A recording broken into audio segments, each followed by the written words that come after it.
Assalamualaikum warahmatullahi wabarakatuh.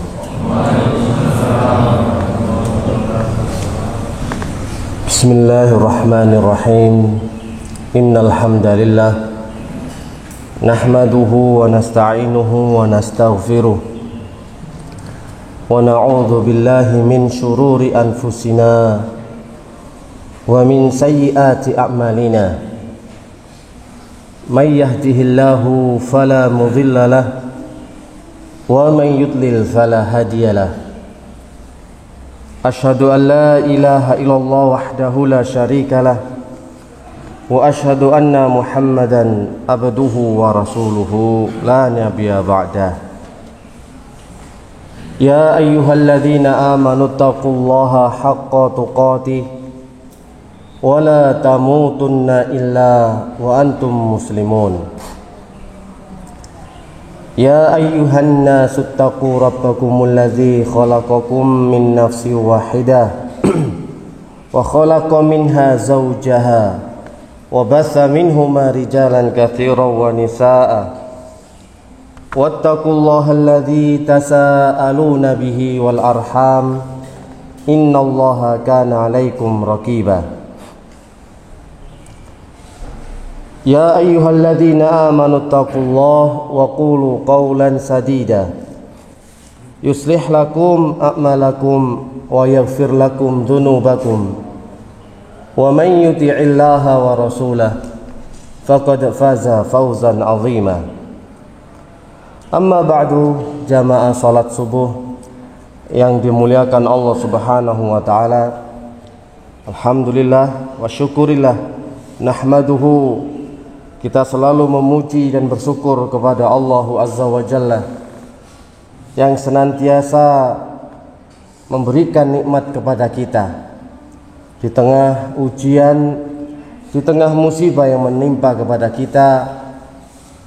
Allah tetap memberikan kepada kita karunia-Nya, taufik hidayahnya serta inayahnya, sehingga kita bisa menjadi hamba yang istiqomah, tetap menjalankan rutinitas, melaksanakan perintah-perintah Allah dan menjauhi larangan-larangannya.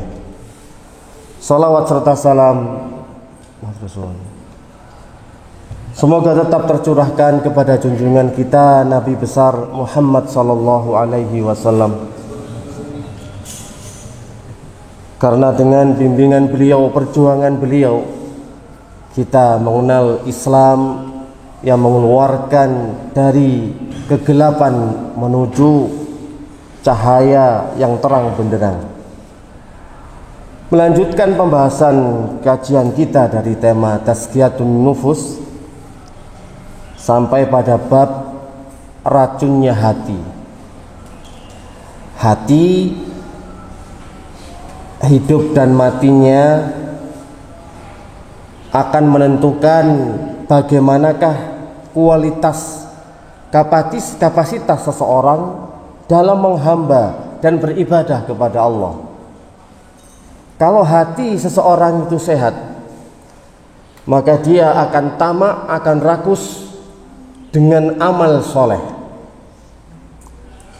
Kalau kita ibaratkan ada tumbuh-tumbuhan, ada sawah, di situ ada racunnya sawah atau racunnya padi, seperti wereng ataupun rumput.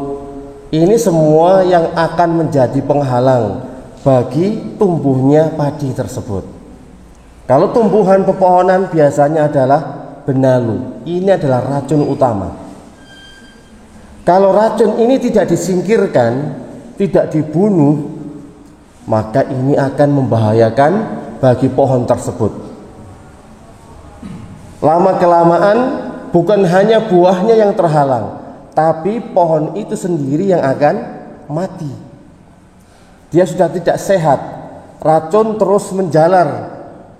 Walaupun dia sirami dengan air yang banyak sekali, tapi kalau racun ini tidak disingkirkan, maka itu akan mematikan pohon dan tanaman tersebut. Seperti keadaan manusia, ada yang menjadikan racun bagi kehidupan ataupun tubuh manusia, kesehatannya. Ya salah satunya ya COVID misalkan. Maka ini bisa membunuh kita dengan izin Allah. Kalau kita tidak ikhtiar, tidak antisipasi, maka hal ini akan membahayakan kita. Dan secara keseluruhan, yang bisa mematikan hati, meracuni hati, itu adalah kemaksiatan. Sebagaimana yang dikatakan oleh Ibnul Mubarak rahimahullah, ra'aitu dzunuba tumitul qulub wa qad yurithu dhulla idmanuha wa tarku dzunub hayatul qulub wa khairun li nafsika isyanuha. Aku melihat bahwa dosa itu bisa mematikan hati dan membiasakannya akan berbuah kehinaan. Meninggalkan dosa itu adalah sebab hidupnya hati, dan menjauhi dosa lebih baik bagi kita. Jadi di sini jelas sekali Ibnu Mubarak memberikan pesan dan wasiat, nasihat yang berharga, nasihat emas, bahwa yang bisa mematikan hati itu adalah kemaksiatan. Yang bisa menghidupkan hati kebalikannya, harus kita tinggalkan kemaksiatan.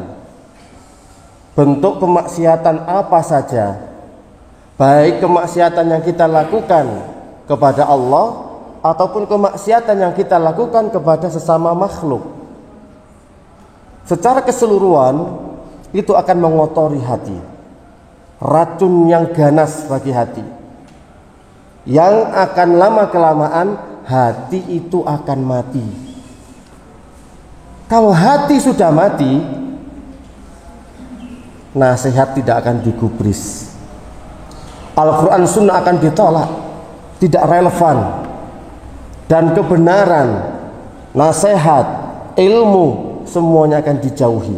Kalau hati sudah mati, kebal, nggak akan berasa. Makanya ketika orang-orang kafir dibacakan Al-Quran, maka tidak ada respon, dan mereka pun tetap di zaman Rasul alaihissalatu wassalam justru mengolok-olok dengan yang namanya Al-Quran.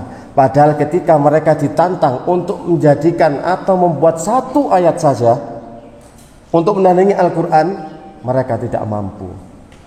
Dan ketika ada orang yang memang mau menerima Islam, maka semakin hasadlah hati mereka. Karena apa? Hatinya sudah sakit, teracuni, dan mati. Seperti hati yang tengkurap, tidak akan bisa menerima apa-apa, baik itu berupa air, berupa makanan, berupa apa, sudah tertutup rapat. Maka di sini para ulama menyebutkan dari berbagai macam kemaksiatan itu ada 4, ada mengatakan 5 yang paling berbahaya untuk meracuni hati kita.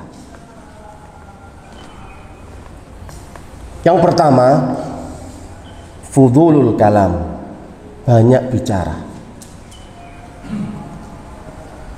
Yang kedua, kasratul akli, banyak makan. Yang ketiga, kasratun nazar, banyak memandang, banyak melihat.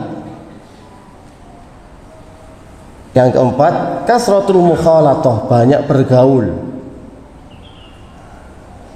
Yang kelima, banyak tidur, kasratun naum.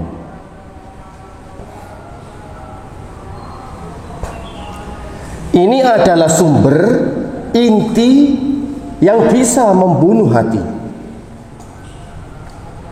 Kelihatannya hal ini adalah kegiatan kita, aktivitas kita sehari-hari, bergaul dengan manusia, kegiatan kita sehari-hari, makan, kegiatan kita sehari-hari, tidur, kegiatan kita sehari-hari, bahkan bicara pun ini adalah kebiasaan kita sehari-hari. Tapi ingat, Jika segala sesuatu itu melebihi batas, maka hal itu akan membahayakan. Seperti contoh makan ini aja, kalau kita melampaui batas, badan terasa berat dan penyakit juga akan mudah masuk. Dan itu juga berefek ternyata kepada hati. Hati ini akan menjadi gelap dan keruh, tidak sebening kaca, susah untuk membedakan bainal haq wal batil. Tidak bisa membedakan antara hak dan yang batil. Maka poin yang pertama yang akan kita jelaskan adalah bab banyak bicara. Fudulul kalam. Tentu tidak asing bagi kita hadis yang sering kita dengarkan, man kana yu'minu billahi wal yaumil akhir falyakul khairan aw liyasmut. Barang siapa yang beriman kepada Allah dan hari akhir, maka hendaknya dia berkata yang baik. Kalau tidak mampu, diam, lebih baik diam. Karena man somata naja, barang siapa yang diam, dia akan selamat. Bahkan ma yazalu ibnu Adam, anak Adam itu akan senantiasa salimun, selamat masa kata, ketika dia diam. Selama anak Adam itu diam, maka dia akan selamat. Wa idza takallama, apabila dia berbicara, imma laka wa imma alaika, maka di saat dia bicara, apakah dia akan mendapatkan pahala ataukah justru dia mendapatkan dosa. Kalau perkataannya bermanfaat, ikhlas, dia akan mendapatkan pahala.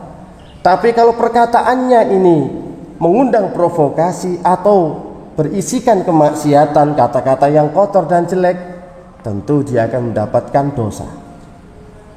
Maka posisinya kalau ingin selamat, diam. Selama diam, dia akan selamat. Tapi kalau berbicara, tergantung niat dan apa isi dari pembicaraannya. Makanya jangan mudah untuk mencibir dan menyinyir. Jangan sampai kita menjadi netizen. Karena netizen selama dia diam, selamat. Tapi kalau dia sudah mulai menilai, tergantung penilainya itu apa. Memotivasi, memberi masukan, ataukah mencela. Kalau kata-kata itu mencela, maka hal itu merupakan dosa bagi mereka. Meskipun ini kebebasan bagi mereka untuk berbicara, tidak ada yang membatasi. Ngata-ngatain, meledek, menghina, merendahkan, mengkritisi, bahkan juga menyudutkan, ini nanti bernilai di sisi Allah. Karena ma yalfidhu min qaulin illa ladaihi raqibun atid. Dalam surat Qaf ya, tidaklah yang terlepas dari lisan kita melainkan ada raqib dan atid yang siap untuk mencatatnya. Makanya kita hati-hati dalam berbicara.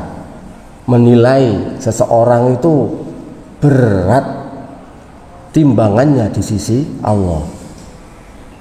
Kalau kita diam, insya Allah selamat loh. Tapi kalau satu aja kata-kata kita itu nggak ngenai, medes no hati, wah itu pak, seolah-olah kita puas. Papa mau tak amuk tak celatu, jenengan puas. Tapi nanti ketika di akhirat, Anda juga akan menuai dengan hasil yang memuaskan pula.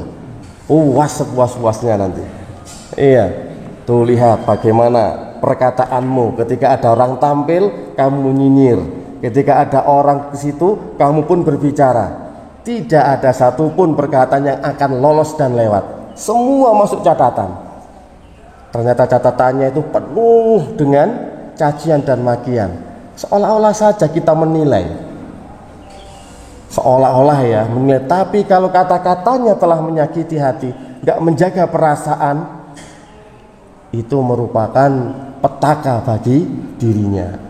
Makanya sebagaimana dalam hadis yang lain, innal abda la yatakallamu bil kalimati, sesungguhnya ada seseorang yang cuma mengatakan satu perkataan, tapi justru menjadikan dia masuk ke dalam neraka. Karena apa? Membuat murka Allah. Bahkan di ayat yang lain, dia sendiri tidak menghiraukan dengan perkataan tersebut. Justru hal itu menjadikan dia yahwi ilan nar abada bainal masyriq wal maghrib. Satu perkataan itu menjadikan dia dilemparkan ke dalam neraka sejauh antara barat dan timur dan barat. Masya Allah. Dia cuma mengatakan satu perkataan, wa innal abda la yatakallamu bil kalimati la yarabi ba'san. Dia mengatakan satu perkataan dan dia tidak menghiraukan seperti hal yang lumrah, wajar dan biasa, tapi justru itu mengantarkan dia ke dalam neraka. Karena yang menilai adalah ahlinya, yang menimbang itu adalah Allah Subhanahu wa ta'ala. Lebih-lebih lagi kalau banyak bicara. Nah, kata para sahabat, salah satunya Amr bin As, beliau mengatakan, al-kalamu qad-dawa. Omongan itu, Pak, bicara itu seperti obat. Wa in aqlalta minhu nafa'a. Kalau kita pakai sedikit, obat tersebut akan bermanfaat. Tapi wa in aksarta minhu qatala. Kalau kita kebanyakan obat, overdosis, mati. Kepala pusing, Pak. Kalau kita minumnya bodrek satu, dulu kan bodrek, Pak ya. Kalau anak kecil bodreksin. Sekarang nggak ada ya. Bodrek sama bodreksin. Masih ada ya? Oh, kita sudah nggak ada. Dulu kita kecil kasih bodreksin rasa jeruk sudah aman, Pak. Sekarang ini anak kecil, wah, nggak mau kalah dengan yang besar. Jadi penyakitnya itu juga elegan. Ya sudah kena kuning, ada yang sudah tipes, ada yang sudah gagal ginjal. Luar biasa anak kecil sekarang. Nggak mau kalah dengan yang dewasa. Kalau kita coba minum satu tablet itu saja bodrek, insya Allah sembuh. Tapi kalau seorang itu rakus, wah satu kayaknya nggak cukup, 10 saemplek diombe kabeh, gak bakal malah waras tapi malah mati. Persis dengan omongan dan bicara, Pak. Persis. Jadi koyo obat. Nek omongnya didik api, nek omongnya akeh jare wong Jawa nek ngetuprus perkutus ngedabrus itu kalau orang Jawa ya. Wis alamat iki wis ngemprus iki, Pak. Sealamat nggih, Pak. Diriteni, oh ora iku mangke gitu wabrus cerita ngalor ngidul wis gedabrus awas aja direken. Itu akan membunuh dia sendiri, membunuh karakter dia. Kalau yang diomongkan wajar-wajar, biasa, ya cerita seadanya, insya Allah. Apalagi berbagi cerita sama-sama, gak ada masalah. Tapi kalau ada satu yang mendominasi, wis iki raja cerita, yono ae ceritane. Terkenal akhirnya. Nek wong gitu wabrus atau banyak bicara itu justru akan membunuh dirinya sendiri, alias membunuh hatinya. Tidak akan terasa seseorang yang berbicara tanpa ada manfaat, maka hal itu ternyata akan meracuni hatinya dan terus-menerus akan membunuh hatinya. Sebagaimana dalam hadis yang sahih, Rasulullah Shallallahu Alaihi Wasallam telah bersabda, min husni islamil mar'i tarkuhu ma la yakni. Tanda dari kebaikan keislaman seseorang itu adalah meninggalkan perkara yang tidak bermanfaat. Salah satunya fudulul kalam laisa fi manfaah. Banyak bicara kan termasuk hal yang bermanfaat.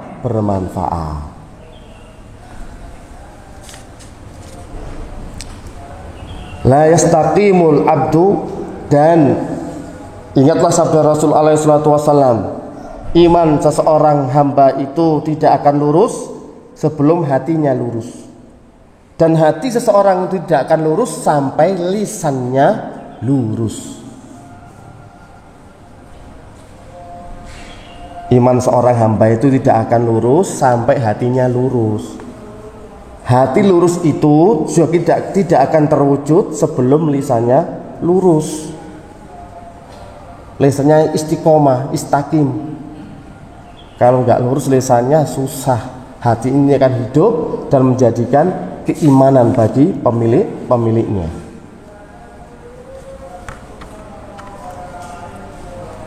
Apa kata Umar bin Khattab radhiyallahu taala an? Man kasura kalamuhu kasura saqatahu. Barang siapa yang banyak bicara, maka banyak salahnya. Barang siapa yang banyak bicara, banyak salahnya. Dan siapa yang banyak salahnya, pasti banyak dosa. Dan seluruh dosa itu akan menjadikan tumitul qulub, mematikan hati.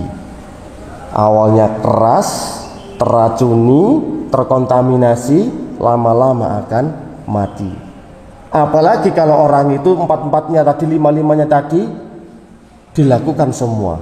Ya wis kakean omong, kakean turu, kakean mangan, kakean delok, ya kakean bergaul.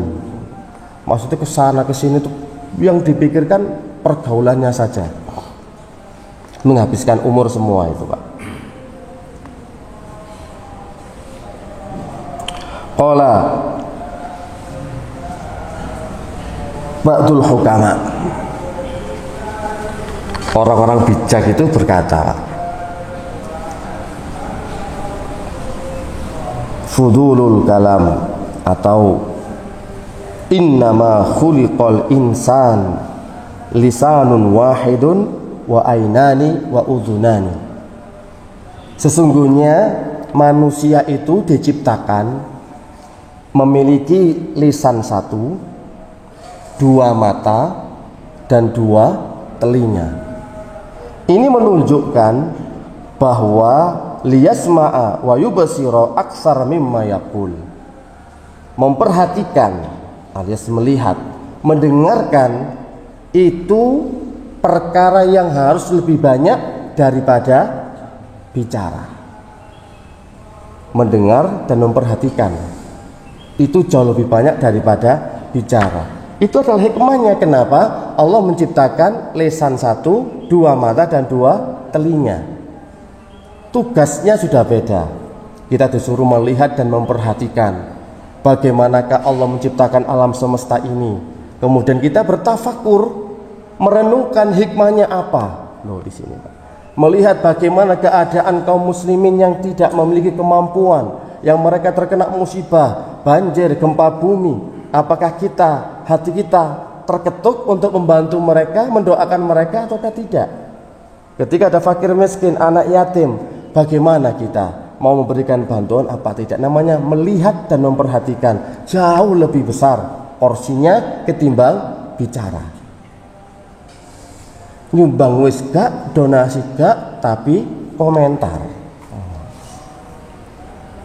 Wayai kan harusnya ya, gak kakean omong, onok sumbangan langsung ngetokno gede dewi, wis tak tanggungi. No, itu harusnya. Bukan rapat kalau meeting musyawarah, masya Allah terobosan baru ini bagus, ini belum ada. Tapi ketika ada sumbangan, ngeong, nggak ada yang mau menyumbang. Apa artinya dengan ide-idenya yang cemerlang? Harus seperti ini seperti itu. Sudah, sekarang dibuktikan saja, amal yang penting itu. Amalnya mana? Makanya kita itu dituntut banyak mendengar, banyak memperhatikan, kemudian sedikit bicara.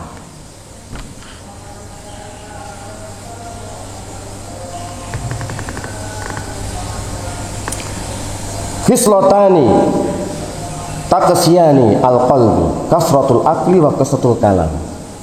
Dua perkara yang menjadikan hati itu keras.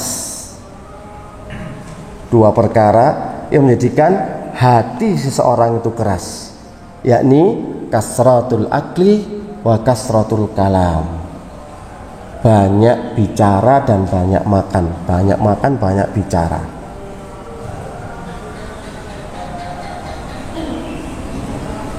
Banyak bicara, banyak makan. Memang kalau makan sunnahnya berbicara. Tujuannya memang yaitu nggak kerasa biar habis banyak Pak ya. Salah satu perkara yang menjadikan hati keras tadi adalah banyak bicara. Hifdzul lisan asyaddu 'alan nas min hifdzid dinar wa dirham. Bahkan para ulama itu mengatakan menjaga lisan itu lebih berat daripada menjaga dinar dan dirham. Jaga dinar dirham itu atau menjaga harta, menjaga uang bagi manusia itu sangat simpel dan mudah sekali. Mau ditaruh di berangkas, mau ditaruh di bank, atau di kotak, di celengan, atau di lemari besi, itu bisa. Sangat mudah bagi manusia. Tapi untuk menjaga ini loh Pak, menjaga lisan ini, poso lisan, karena inilah jaminan yang diberikan oleh Rasulullah SAW. Aku menjamin bagi mereka yang bisa menjaga antara dua janggut ataupun dan dua kemaluan atau dua paha, maka aku jamin baginya surga. Maksudnya bisa menjaga lisan dan menjaga kemaluan. Sumber malapetaka ya ini juga ini Pak, kemaluan dan lisan. Ini menjadikan banyak orang jatuh masuk ke dalam neraka. Kalau seseorang bisa menjaga dua perkara tersebut, jaminannya surga. Ini tantangan dari Rasulullah SAW. Ayo sopo sing iso njogo lisan dan jogo kemaluannya, baginya aku jamin surga. Langsung nanti diambil hadiahnya, dituntut, diminta kepada Nabi. Ya Rasulullah, saya dulu menjaga kemaluan saya Rasulullah, dan juga menjaga lisan saya. Sekarang berarti tinggal ngambil hadiahnya. Kalau seorang itu mampu. Kenapa Rasulullah memberikan seperti itu balasannya? Karena sesuai dengan amal perbuatannya. Kalau amal perbuatannya itu berat, maka hadiahnya juga besar, sangat besar, surga Pak. Kalau tantangannya kecil, ya hadiahnya biasa, tidak terlalu besar, biasa. Mungkin dihapus dosa, mungkin diangkat derajat atau yang lainnya. Tapi kalau sudah surga, ini sudah perkara yang berat. Seumpamanya lomba-lomba yang luar biasa. Bukan sekedar lomba balap karung, balap kelereng gitu, enggak. Pukul bantal, enggak Pak, ini Pak, panjat pinang itu loh, baru hadiahnya besar. Sepeda motor taruh di atas misalkan panjat pinang, gimana dinurunkannya? Panjat pinang, semakin berat perlombaannya juga semakin besar hadiahnya. Bahkan ada satu ulama Pak, namanya Rabi bin Haitham. Dia itu selalu mencatat, yaktubu kalamahu minal jum'ah ilal jum'ah. Dicatat perkataannya dari satu Jumat ke Jumat yang lain. Satu minggu itu Pak full catatan, apa saja yang tak omongkan. Masya Allah, dicatat Pak. Misalkan kalau beliau wajadah hasanatan, hamidallah. Kalau ternyata banyak yang didapatkan adalah kebaikan, beliau pun memuji nama Allah. Alhamdulillah, akeh sing apik sing tak katakan, yang tak bicarakan.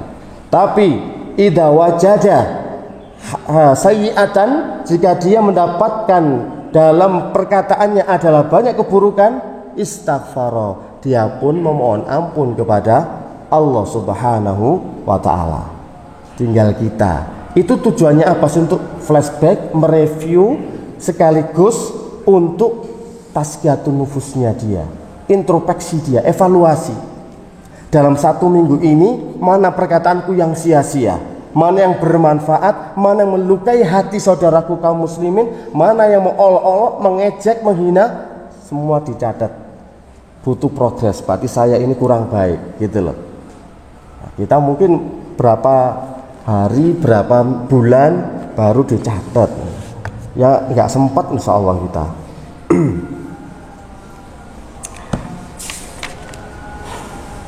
Bab masalah lisan ini luar biasa banyak sekali perkataan ulama ataupun hadis-hadis yang menjelaskan tentang hifdzul lisan ataupun bahayanya orang yang banyak berbicara. Banyak sekali. Kalau kita sampaikan di sini ya 1 jam sendiri. Jadi insya Allah pada bab yang lainnya, bab masalah lisan, mungkin bab masalah ghibah atau afatul lisan, kita akan sampaikan satu persatu dalil dari Al-Quran dan Sunnah dan juga aqwalnya para ulama. Kemudian yang kedua sekarang, apa yang kedua? Banyak makan sekarang, Pak. Makan ini kan seolah-olah hal yang wajar dan lumrah ya bagi kehidupan kita sehari-hari. Siapa nggak pengen makan? Tapi kalau ternyata kegiatan atau yang ada di pikirannya cuma mereview makanan, nah, itu juga terlalu berlebih-lebihan, Pak. Jadi acaranya itu kuliner, cari makanan. Itu enggak setiap minggu, enggak, mungkin weekendan kan wajar, tiap hari. Bro, nang di mana bro iki, Bro? Aku tutup Lamongan, mana yang bisa direview? Makanan yang enak-enak tok. Loh, kebanyakan makan enak itu juga akan mematikan hati, mengeraskan hati. Sapangane mangan sate, gulai, kikil. Makane Pak budek-budekan ngene iki nggarai wajah budek, Pak. Jenengan kalau bisa makan tuh yang bening-beningan, sayur asem, sayur sop, jangan kunci, kelor, insya Allah seger, Pak. Yang berbahaya yang budek-budekan, Pak, ya koyok lodeh, rawon, wah iki jelas nggak lo pereng, Pak, kakek kolesterol. Loh, pengaruh, Pak, memang kan ya. Sing budek-budek berarti yang garak norai budek, yo ati budek. Tak sekali waktu ndak, Pak, sekali waktu. Langsung dikasih bening-bening, air putih, air mineral, bening lagi. Itu pengaruh, Pak, memang. Nah, makanan itu juga sama porsinya. Sebagaimana disebutkan Ibnu Qayyim Al-Jauziyah rahimahullah, bab masalah makanan sekarang. Bab masalah makanan yang bisa mematikan hati itu ada 2. 1, karena makanan itu haram hukumnya. Makanannya haram. Yang kedua, karena terlalu melampaui batas porsinya, maka itu juga mengotori, mematikan hati.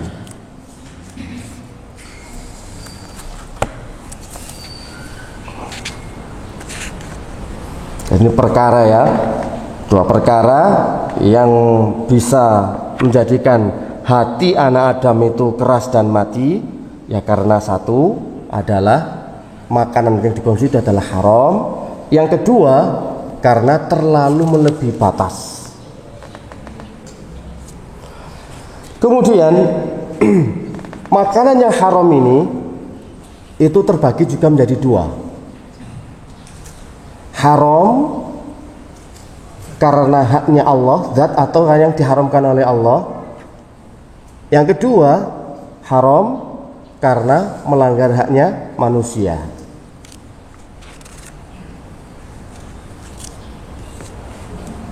Itu makan diharamkan itu ada 2, yang haram menurut hak Allah, haram menurut hak manusia. Haram menurut hak Allah seperti kayak makan babi, bangkai, binatang yang bertaring, binatang buas yang berkuku tajam. Ini diharamkan oleh Allah Subhanahu wa taala. Hal-hal yang berbahaya ini ya, yang mengandung racun bisa seperti ular kobra. Sedangkan sekarang banyak loh yang direview sate kobra serta empedu kobra. Katanya itu menjadikan stamina dan gereng gitu loh Pak. Gerengnya itu yang empedunya itu yang bikin gereng itu Pak. Jadi modelnya mungkin kayak ular kobra loh Pak ini. Jadi gaya jadi kayak ular kobra mungkin.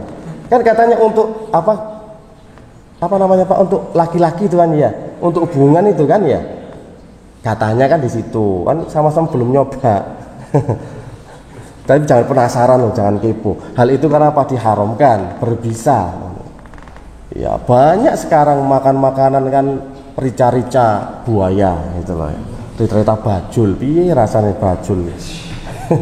Kadang-kadang kita belum makan bajul, kita dimakan duluan sama bajulnya Pak.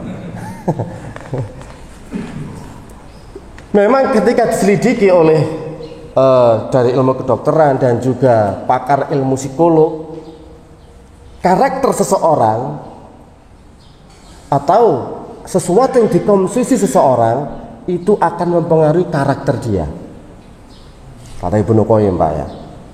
Jadi kenapa orang-orang kafir mereka tidak ada yang dilarang, bebas semua, bebas parkir, mau makan kodok, monyet, kemudian babi, bebas.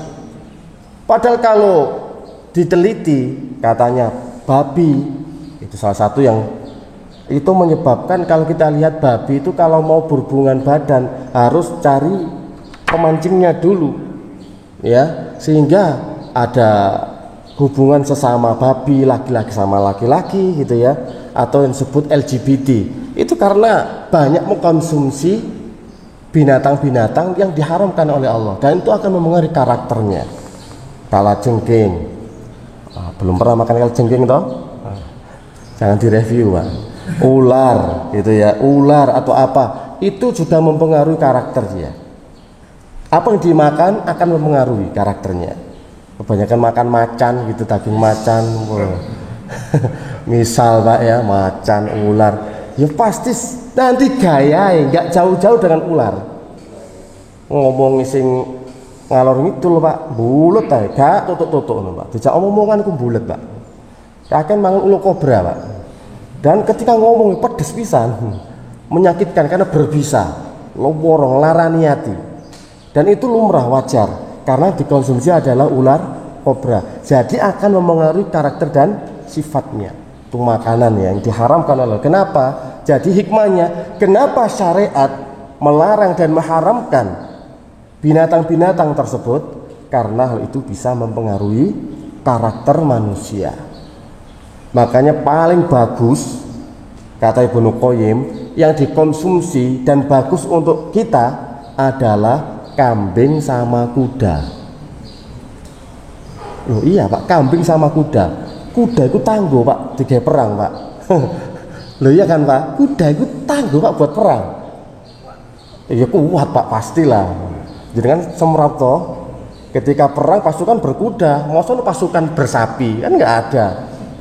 Perang zaman Rasulullah mereka menyerang dengan pasukan berkerbau kan nggak ada Pak. Pasukan berkuda Pak, karena apa? Ya karena kuatnya, staminanya, vitalitasnya semuanya.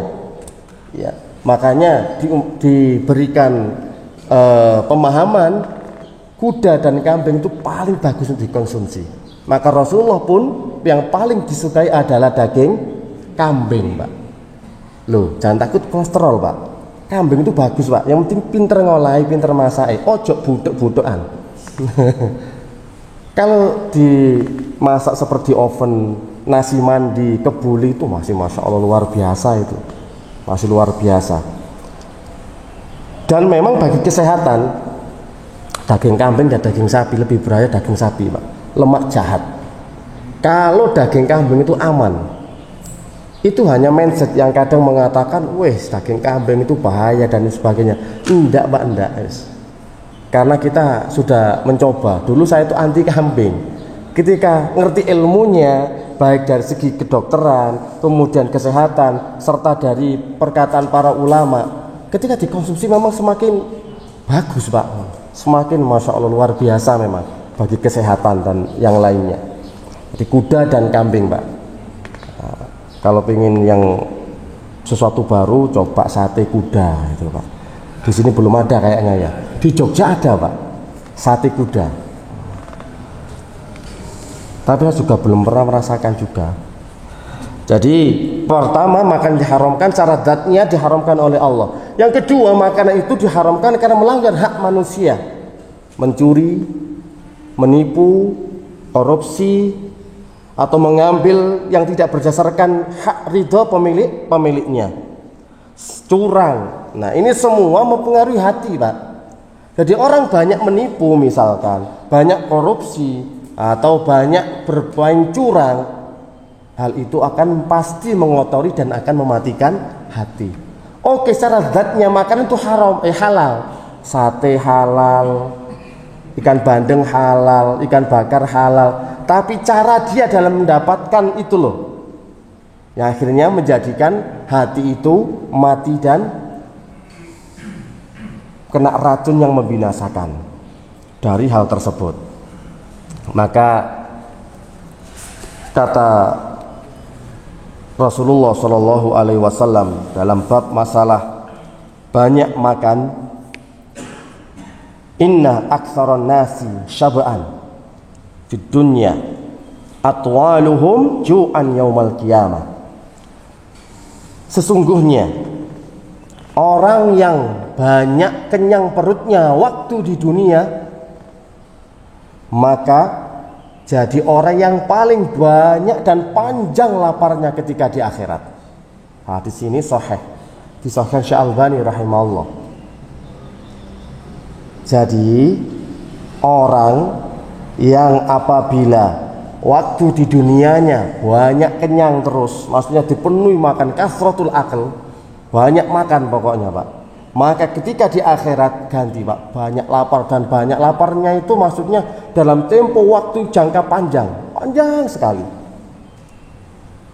Itu menunjukkan zammu kasratil akal, tercelanya orang yang banyak makan. Jangan baper, Pak, ya, jangan tersinggung. Bukan berarti yang gemuk itu banyak makan, belum tentu itu banyak minum itu, Pak. Jadi jangan, waduh ini nyindir aku, enggak. Orang itu dengan porsinya. Ada yang bentuk tubuhnya memang walaupun makan sedikit itu langsung gemuk, masya Allah, saking barokai. Makan sedikit gemuk. Ada yang makan buahnya tapi gak gemuk-gemuk, dia tetap kuru. Ente-entei tapi tetap cilik, gak ketoro, Pak. Lah sing sakno iku sing rodok lemu, Pak. Padahal mangan wis dititik-titikno, Pak. Cik konangan ae. Wah, paling sampean iki. Padahal belum tentu. Sing gak ketara ni bahasa ente-entei, Pak. Ma mala ibnu Adam yu'an syarran min batnihi bihasbi ibnu Adam. Tidaklah seorang anak Adam memenuhi bejana yang lebih buruk daripada perutnya. Mau memenuhi bejana, ada banyak bejana, tapi yang paling buruk bagi anak Adam adalah ketika memenuhi perutnya. Cukuplah bagi anak Adam cuma beberapa suap untuk bisa menegakkan tulang belakangnya. Cukup itu aja, beberapa suap. Kalaupun terpaksa harus makan, maka dibagi 3. Sepertiganya untuk makanannya, sepertiga untuk minumannya, dan sepertiganya lagi untuk nafasnya. Berarti nggak boleh banyak. Standar itu namanya. Standar.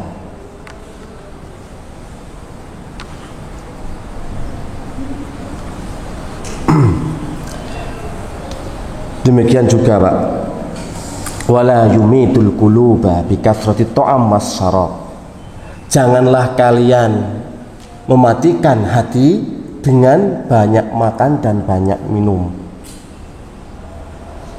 Fa innal qalba kazzara. Sesungguhnya hati itu seperti tanaman. Yamutu idza kasura alaihil ma. Tanaman itu justru mati kalau banyak dikasih air, ngecembung. Jadi hati itu mirip dengan tanaman, memang butuh siraman air. Tapi kalau air itu terlalu berlimpah, terlalu berlebihan, yang ada justru mati tanaman tersebut. Kita punya tanaman di pot misalkan, Kita pengennya seger terus tiap hari. Tiap hari, bahkan sehari 5 kali kita siram. Bukan malah sehat, bukan malah tumbuh, bukan malah indah, tapi langsung becer, mati tanaman tersebut. Ini sama dengan hati. Kalau terlalu dipenuhi banyak makanan sana, makan sini, makan sana, makan sini, minum sana, minum sini, wes sudah alamat nanti. Yang di pikirannya adalah makanan. Hari ini kita makan apa? Pengennya menjelajahi semua bentuk makanan daerah sedunia. Spaghetti, piye rasanya spaghetti? Pengenlah spaghetti. Apa sih itu yang masakan Jepang itu apa saja sih? Ternyata ya si anyir karena ikan mentah. Cuma dikasih solar itu Pak.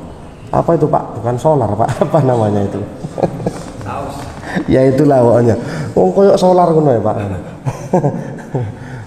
Ya itu juga kan katanya apa, penasarannya nggak enak kalau bukan terbiasa. Tapi namanya penasaran, pengen aja masakan Jepang, masakan Cina. Kalau kita sudah konsumsi masakan Jepang itu keren katanya. Wis hoka-hoka pintu lah, pertama gak pinter kabeh Pak. Jadi seperti itu keadaannya itu kak tanaman terlalu berlebihan justru semakin mati tanaman tersebut. Man kasura akluhu, barang siapa yang banyak makan mesti banyak minum. Orang kalau makannya banyak nggak minum ya keseretan, nggak mungkin itu Pak. Oh kita aja lihat apa itu lomba banyak makan dulu Pak, sing sak lengser sak tumpeng sendirian itu Pak, itu selalu ada minumnya tuh Pak, pakai sumpit tuh buk, waduh yo ikan yo mie yo nasi, di review itu Pak, dilihat bertontonkan itu selalu banyak minum, kayak ditelan tok gitu, masuk didorong dengan air. Itu memang mengharuskan demikian.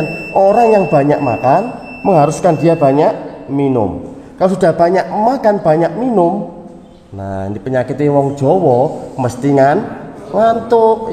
Jawa mbo Indonesia kok ora kok.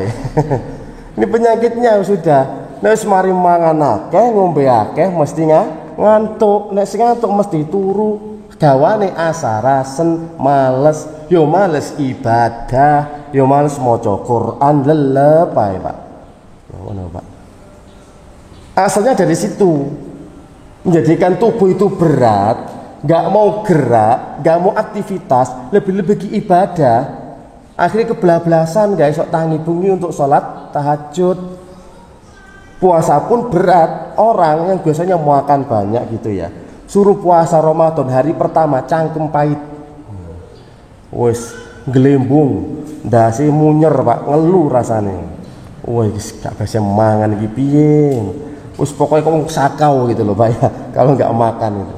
Ya karena terbiasa dengan banyaknya porsi makan yang dia konsumsi, sehingga pasti yang pertama dia rasakan adalah lambung ini kan nggak bekerja, langsung pahit Pak, rasanya tuh pahit, mulut kering gitu loh.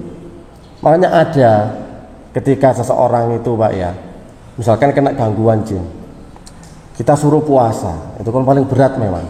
Maka seolah-olah pengen mokel kalau puasa sunnah, pokoknya gak kuat, ada aja gangguannya, sing masuk angin lah, sing inilah itulah.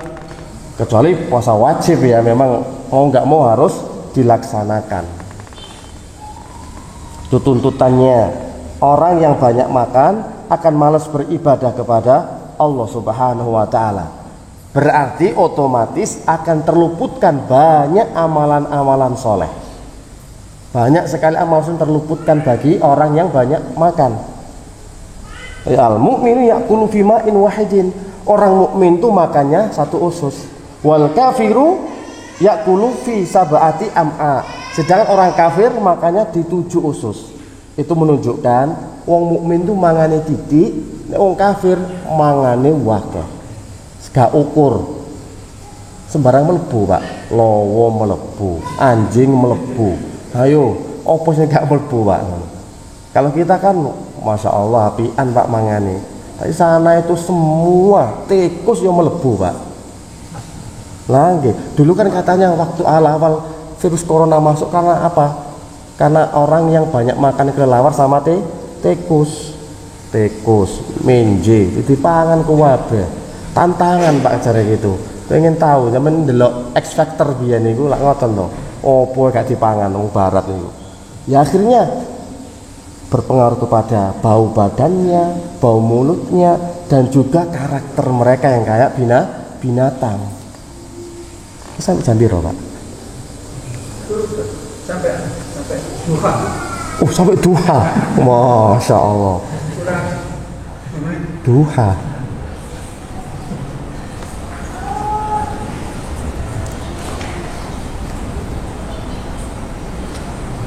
Malikul syai'in zakatun. Setiap perkara itu ada zakatnya. Zakatnya badan itu adalah banyak lapar. Zakatnya badan itu nggak boleh banyak dikasih konsumsi makanan, Pak. Lebih ringan, lebih enteng pokoknya, Pak. Jenengan tuh akan merasakan tubuh itu sehat, ideal, proporsional ketika kita bisa menjaga pola makan, pola tidur kita, istirahat kita. Tapi kalau semua serba melebihi batas, ini juga akan menjadikan sakit semua badan kita. Orang kebanyakan makan itu sebenarnya sakit, kekenyangan itu ya, kayak di ulu hati itu kayak mendedek gitu loh, Pak. Mendedek, sakit rasanya. Dan kerja lambung, pencernaan semakin keras. Dibutuhkan waktu libur. Mesin aja ketika kerja butuh libur, ini juga butuh libur. Makan setiap tahun minimal ya buat puasa 1 bulan itu paling minim. Kalau bisa puasa sunnah, meskipun hadisnya kan dhaif, sumu tasihu, poso ben sehat. Soalnya dengan puasa itu enggak ada rumusnya orang yang puasa akhirnya kena lambung kemudian mati gara-gara puasa, enggak ada. Justru akan menyehatkan lambung, Pak.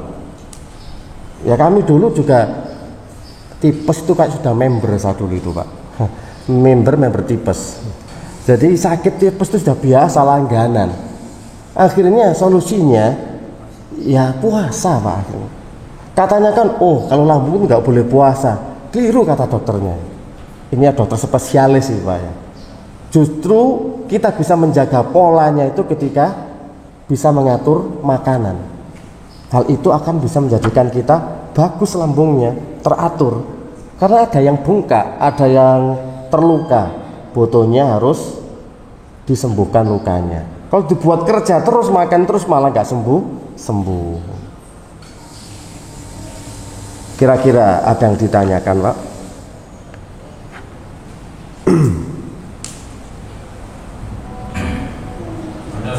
Nggih.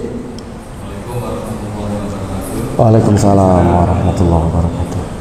Mungkin pertanyaan saya di luar dari konteks selama hari ini.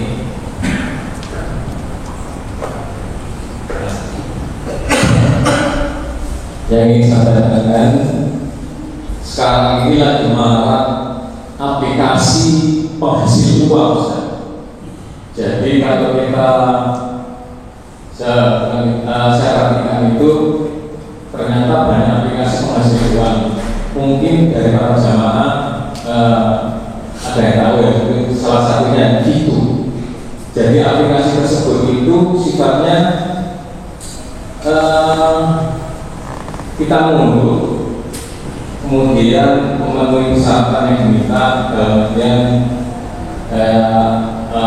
menyambungkan rekening, kita buat akun email, terus kita juga survei, kemudian kita cuma melihat iklan-iklan, dan itu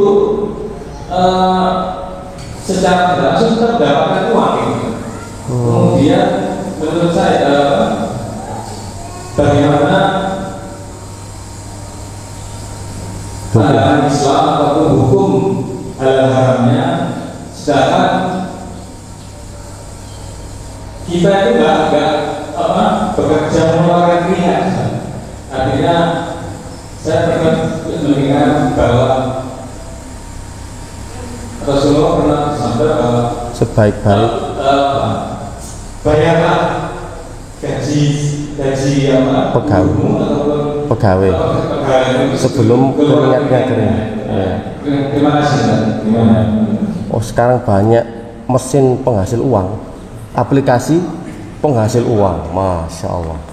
Jadi kita nonton tapi dibayar. Iya. Karena kebiasaan kita kan dari 5 handphone itu dijejer untuk perang. Dalam sehari itu kita bisa dapatkan uang dalam dolar. oh dolar. Kayak gitu tak Pak? Fitup itu tak?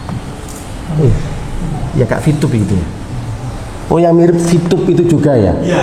Oh Fitup. Oh rame gitu Pak Fitup ini Pak. Kalau MUI sudah mengeluarkan anu toh kemarin? Belum? Sudah toh? Iya, MUI yang melarang ya, suruh menutup aplikasi itu. Nah Fitup. Memang kemarin tuh banyak apa namanya silang pendapat Pak masalah aplikasi penghasil uang ini. Karena kita cuma sekedar nonton iklannya kan ya, tapi dapat bayaran kan enak Bapak. Cuma nonton dan bayarannya nggak usah kerja gitu loh ya, nonton aja iklan, bayaran kita numpuk terus. Maka di sini ada yang mengatakan oh kita kan nggak ngapa-ngapain, maka ada yang membolehkan. Ada sebagian ini nggak jelas, ini horor ini. Karena apa? Namanya kita itu bisnis jelas gitu ya, kerja jelas, kita dapat uang. Nah ini uang dari mana? Kan nggak jelas itu loh. Ada yang mengatakan demikian. Sehingga dari banyaknya perbedaan pendapat itu, untuk waroknya Pak tinggalkan, untuk waroknya kehati-hatiannya. Karena memang MUI sudah mengeluarkan fatwa untuk menutup fitur tersebut, aplikasi tersebut, sehingga nggak diperbolehkan. Ini yang Fitup ya, yang lainnya saya belum tahu itu ya. Fitup ya, Fitup Pak ya. Itu Pak. Jadi semacam survei-survei. Wah, ya kalau kita pengen amannya Pak, karena kan sekarang itu serba susah, sulit, cari uang sulit, pengennya orang itu instan, gak soro tapi koyo, gak ngoyo tapi koyo. Apa caranya ya nonton tapi dibayar ngono lho. Karuan Pak, nonton studio Pak, jadi penonton bayaran tuh oleh duit gak masalah. Nah ini kan kita secara virtual itu yang bikin susah, bikin berat. Makanya yang jelas-jelas saja. Kalau kita sih yang lebih warok, lebih hati-hatinya, janganlah kita cari yang jelas-jelas saja. Kita kerja, banting tulang, keluar keringat, dapat uang, oke. Kita bisnis, buka lapak ataupun di Shopee, kemudian kita jualan, itu lebih selamat Pak daripada ya kita seperti itu, karena masih diperbincangkan di antara para ulama.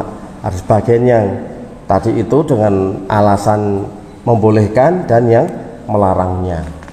Kalau seperti itu Pak. Tanya Ustaz. Oke. Saya itu termasuk orang yang porsi makannya banyak. Kalau waktu remaja dulu saya itu makan itu minimal harus tanduk. Oh nggih, tanduk. Itu pengaruh Pak ya, tandukan nih Pak ya. Sekarang makannya juga lumayan masih udah berkurang. Sekitar 1 liter. Tapi saya itu pantang sekali membuat makanan. Jadi makan harus bisa habis. Kemudian kalau di rumah masih ada sisa makanan yang ini kalau saya masih kuat bisa makan. Karena saya juga pantang membuat. Sudah wanti-wanti dari orang tua saya jangan sampai membuat makanan. Oh gini. Betul, iya.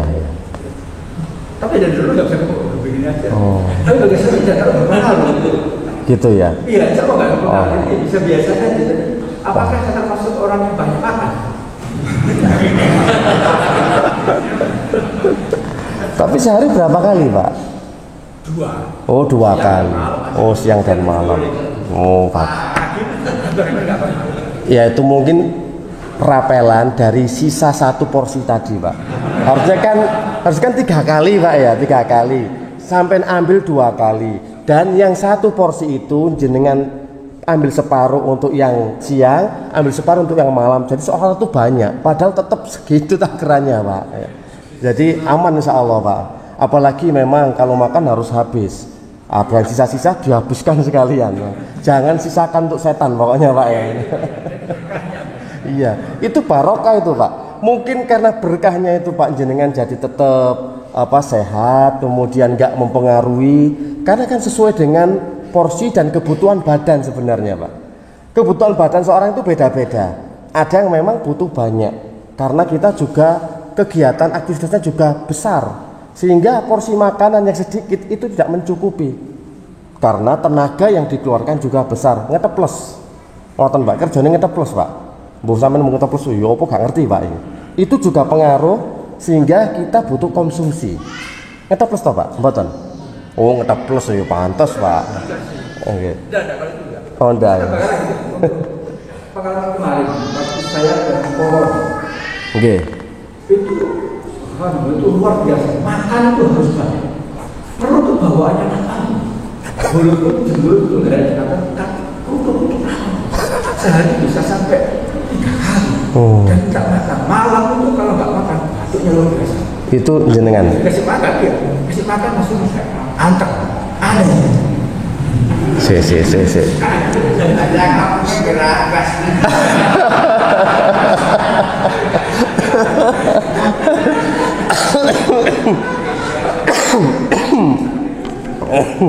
Nggih.